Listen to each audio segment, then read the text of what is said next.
वो कह रहा है कि हिंदुस्तान छोड़ दे हम, बताओ भूत के डर से मकान छोड़ दे हम, बताओ भूत के डर से मकान छोड़ दे हम।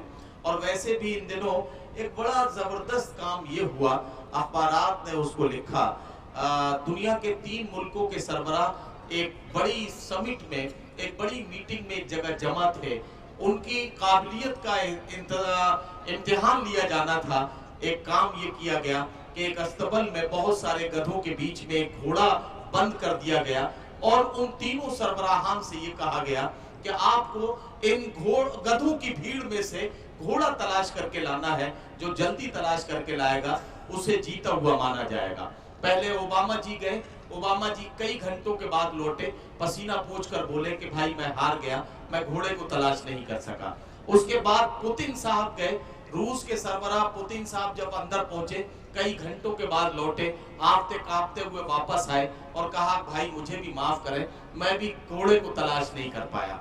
उसके बाद हमारे प्रधानमंत्री से कहा गया कि आप जाइए, आप तो अपने को बहुत काबिल बताते हैं, आप अगर इन गधों में से घोड़ा तलाश कर लाए तो आज आपकी काबिलियत का लोहा माना जाएगा।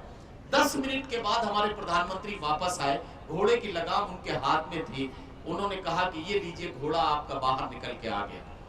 लोगों को बड़ी हैरत हुई, उन्होंने कहा आपने ऐसा क्या काम किया कि आपने घोड़े को 10 मिनट में पहचान लिया, इन हजारों गधों की भीड़ में घोड़े को आपने कैसे पहचाना? तो हमारे प्रधानमंत्री ने कहा कि मैंने कोई खास काम नहीं किया, अंदर जाकर मैंने सिर्फ एक काम किया कि मित्रों अच्छे दिन आने वाले हैं, सारे गधे मिलकर नाचने लगे, बस उसके बाद घोड़े को तलाश करना कोई मुश्किल काम नहीं।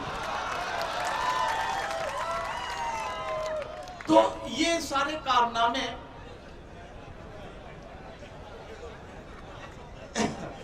ये सारे कारनामे इसी तरह से होते हैं और अक्सर इसी तरह से शायर भी आपके जज्बात की तर्जुमानी करता है। बहरहाल मैं आपका बहुत शुक्रगुजार हूँ, आप हमेशा मुशायरे को जिंदगी बख्शते हैं, आपकी मौजूदगी मुशायरे की कामयाबी की जमानत बनती है। मैं आप सबको बहुत बहुत मुबारकबाद पेश करता हूँ। मेरे सामने कई चमकदार चेहरे हैं, नौजवानों की एक कसीर तादाद है। अब जब मैं नौजवानों का जिक्र करता हूं तो बुजुर्गों के चेहरों पर एक अजीब रंग का, एक अजीब किस्म की चमक आती है और मुझे लगता है कि वो सोचते हैं कि ऐसा तो नहीं कि हमें नौजवान नहीं माना जा रहा है, ऐसा नहीं है। मैं आपको बताता हूं कि मुशायरे की महफिल में मैं ये मान के चलता हूं कि अक्सर सारे लोग एक ही उम्र के हो जाते हैं। अब फर्क सिर्फ इतना होता है कि कोई 18 साल का जवान होता है तो जो बुजुर्ग होते हैं उनकी उम्र भी उस वक्त 18 ही साल मानी जाती है, बाकी उम्र तो उनकी तजुर्बे की होती है। तो ये सारे काम जो है, तो आइए बुजुर्गों के तजुर्बे से फायदा उठाएं, नौजवानों के जोश का होश के साथ इस्तेमाल करें और मुलाकात करें। इलाहाबाद जो संगम की नगरी है, इलाहाबाद जो नदियों के पवित्र संगम की नगरी के तौर पर जाना और पहचाना जाता है, अमरूदों का शहर इलाहाबाद, वहां से हमारे बीच तशरीफ लाई हैं एक मेहमान शायरा मोहतरमा हिना अंजुम।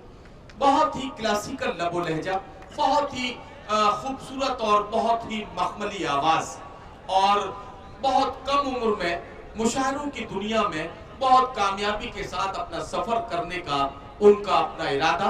आइए मैं गुजारिश करता हूं कि मोहतरमा हिना अंजुम माइक पर तशरीफ लाए और अपने कलाम से नवाजें। नौजवानों, आपकी जिम्मेदारियां बढ़ गई हैं, जोरदार इस्तकबाल कीजिए मोहतरमा हिना अंजुम। अस्सलामु अलैकुम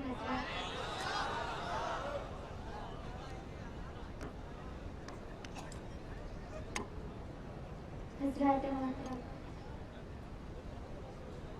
मैं आप तक एक मतलब दो शेर सुना पेश करना चाहती हूँ। जी पढ़िए पढ़िए।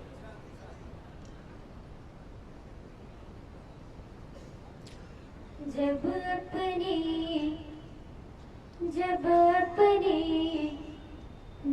अपनी तन्हाई से घबराऊं मैं,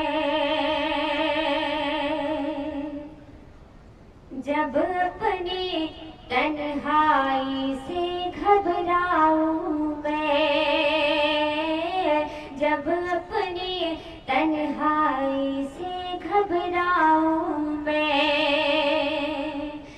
जब अपनी तन्हाई से घबराऊं मैं, जब अपनी तन्हाई से घबराऊं मैं, मन करता है, मन करता है, मन करता है पास तेरे आ जाऊं मैं, मन करता है पास तेरे आ जाऊं मैं, मन करता है पास तेरे आ जाऊं मैं। क्या कहना, वाह। कि एक पल में तो मुझको अगर मिल जाए तो, एक पल में तो मुझको अगर मिल जाए तो, एक पल में तो मुझको अगर मिल जाए तो, सारे जमाने, सारे जमाने, सारे जमाने की खुशियाँ ठुकराऊं मैं, सारे जमाने की खुशियाँ ठुकराऊं मैं। इरशाद, इरशाद। कि ये पहले बतला तू कैसा है तन्हा, ये पहले बतला ये कैसा है पहले तन्हा, बतला तू कैसा है तन्हा, ये पहले बतला तू कैसा है तन्हा, बाद उसके फिर, बाद उसके फिर, बाद उसके फिर अपना हाल सुनाऊं मैं, बाद उसके फिर अपना हाल सुनाऊं मैं।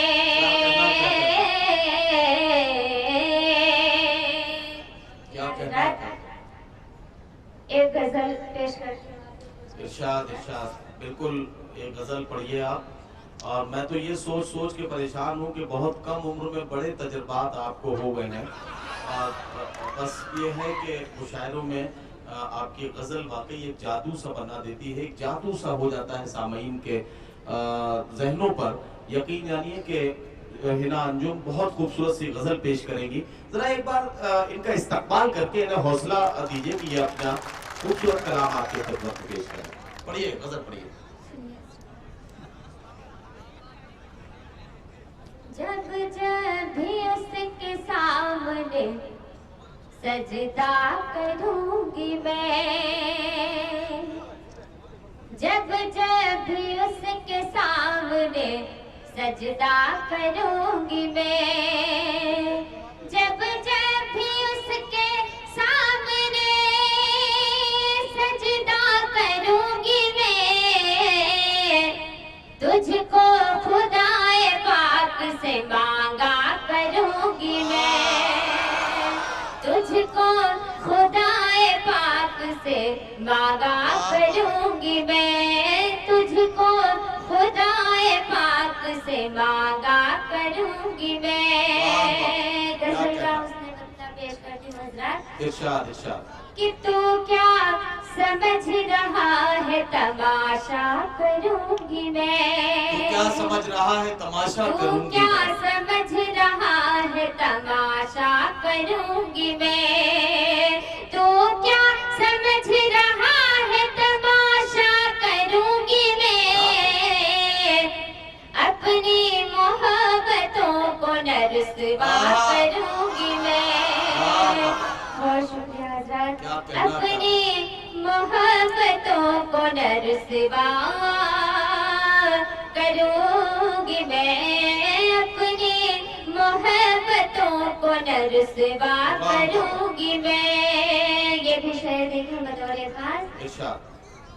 कि रस्मों के मेरे पैरों से जंजीर खोल दो, रस्मों की मेरे पैरों से रस्मों जंजीर की खोल दो, मेरे पैरों से जंजीर क्या खोल दो, रस्मों की मेरे पैरों से जंजीर खोल दो, रस्मों की मेरे पैरों से जंजीर खोल दो,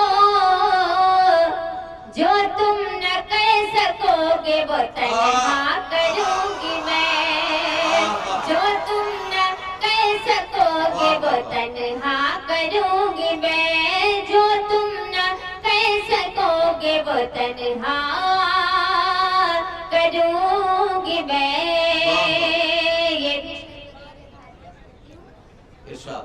कि आएगा जब भी अपनी कहानी में अंधेरा, आएगा जब भी अपनी कहानी में अंधेरा, आएगा जब भी अपनी कहानी में अंधेरा, आएगा जब भी अपनी कहानी में अंधेरा, बहकर नमाज इश्क उजाला करूंगी मैं, बहकर नमाज इश्क उजाला करूंगी मैं, पढ़कर नमाज इश्क उजाला करूंगी मैं, तुझको खुदाए पाक से मांगा करूंगी मैं। बहुत शुक्रिया मोहतरमा हिना अंजुम।